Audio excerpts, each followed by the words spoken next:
Bareilly police ने cyber अपराधियों पर शिकंजा कसते हुए एक बड़े गिरोह का पर्दाफाश किया है, जो ऑनलाइन ठगी के लिए बैंक खाते उपलब्ध कराता था। पुलिस ने गैंग के 4 सदस्यों को गिरफ्तार किया है, जबकि 3 आरोपी अभी भी फरार हैं। गिरफ्तार आरोपियों के पास से पुलिस ने 100 बैंक खाते, 8 आधार कार्ड, 6 मोबाइल फोन, 3 मोटरसाइकिल और 3 सिम कार्ड बरामद किए हैं। एसपी सिटी मानस पारिक ने प्रेस कॉन्फ्रेंस कर बताया कि गिरोह गरीब और अनपढ़ लोगों को शिकार बनाता था। ठेले वाले, मजदूर और रिक्शा चालक जैसे लोगों से नाम और दस्तावेज लेकर फर्जी तरीके से खाते खुलवाए जाते थे। इसके बाद ये खाते साइबर ठगों को बेच दिए जाते थे। इन खातों का इस्तेमाल देश भर में ठगी की रकम को इधर-उधर करने और छिपाने के लिए किया जाता था। जांच में सामने आया कि गिरोह का सरगना मुशर्रफ लंबे समय से इस अवैध धंधे में सक्रिय था। वह खाते खुलवाने के बदले गरीबों को मामूली रकम देता था, जबकि उन्हीं खातों से लाखों करोड़ों की ठगी की जाती थी। आपको बता दें, गिरफ्तारी प्रेमनगर थाना क्षेत्र के लीडरपुरम स्थित धोबी चौराहे से की गई है। पुलिस ने फरार आरोपियों की तलाश तेज कर दी है। आपको बता दें, अधिकारियों का मानना है कि इस नेटवर्क से उजागर होने से साइबर अपराध पर बड़ी रोक लगेगी।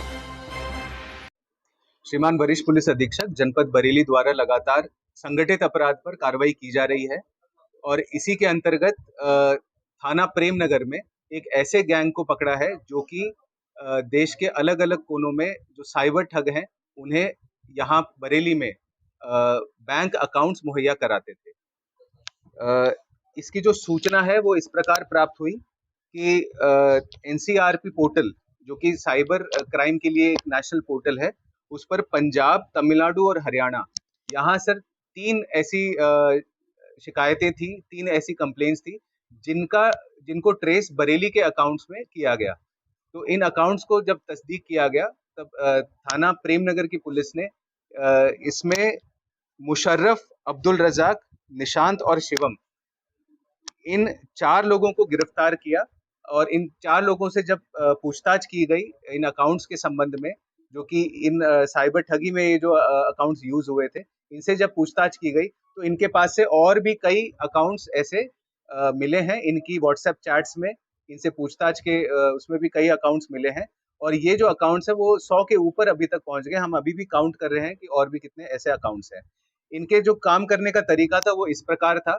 ये बरेली में अलग अलग लोगों से संपर्क करते थे, खासकर जो मजदूर हैं, जो रिक्शा चालक हैं, गरीब हैं, इनसे संपर्क करके उनका अकाउंट, ये बैंक अकाउंट ये खुलवाते थे और उनको कुछ धनराशि उनको दे देते थे, 1 से 2,000 रुपए तक। उसके उपरांत जो उसका आधार कार्ड है और जिस मोबाइल फोन से वो अकाउंट खुला है वो सिम कार्ड, वो मोबाइल फोन ये अपने पास में रखते थे ओटीपी के लिए। इसके उपरांत ये साइबर ठगों से लगातार संपर्क में रहते थे और जैसे ही जो बड़ा अमाउंट जो साइबर ठगी में होता था वो छोटे छोटे टुकड़ों में अलग अलग जनपदों में जाता था और बरेली में भी वो दिया जाता था। तो बरेली में जो अकाउंट मुहैया कराते थे यही लोग मुहैया कराते थे। इनके पास से ये बरामदगी हुई है, मैं बता देता हूँ, 6 मोबाइल फोन, 3 सिम कार्ड, 8 कूट रचित आधार कार्ड और 3 बाइक इनसे रिकवर हुई हैं। इन चारों को आज न्यायिक हिरासत में भेजा जा रहा है।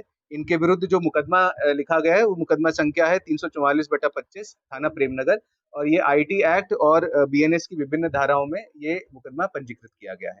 इस गैंग में और भी जो मेंबर्स हैं उनकी भी तलाश की जा रही है। जितने अकाउंट्स इसमें इस प्रकरण में सामने आए उन सभी अकाउंट्स को तस्दीक किया जाएगा। जितने फोन नंबर्स इसमें आए हैं उन सभी को तस्दीक किया जाएगा और जो व्हाट्सएप पे इनकी चैट हुई है और जो साइबर अपराधी हैं उनसे उनको भी तस्दीक किया जा रहा है कि ये साइबर अपराधी कौन है, कहाँ से है। बहुत बहुत धन्यवाद। उनको कितना परसेंट कमीशन दिया जाता था, किस तरह से प्रलोभन देते थे उनको खाताधारक? जैसा कि मैंने बताया, जिनके खाते थे उनको 1 से 2,000 रुपए ये दे देते थे, वन टाइम पेमेंट करते थे। उसके उपरांत जब किसी भी अकाउंट पे यदि ट्रांजैक्शन होता था तो उस ट्रांजैक्शन का 8 से 10% ये लोग रखते थे और बाकी जो है वो कैश निकाल के दूसरे अकाउंट के अंदर ये जमा कर देते थे। तो इस प्रकार बरेली में ये जो अकाउंट्स यूज करते थे उससे जो मनी ट्रेल है उसको ये ब्रेक करते थे कि यहाँ पर ये कैश निकालकर फिर अन्य अकाउंट्स में ये उसी कैश को जमा कर देते थे। इस प्रकार ये साइबर ठगी के अंदर ये भागीदार थे।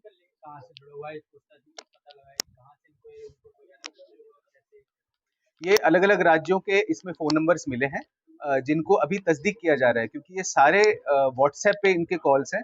हो सकता है कि ये इंटरनेट कॉल्स हो और ये भी हो सकता है कि ये ओरिजिनल कोई सिम्स इसमें यूज हो रहे हो।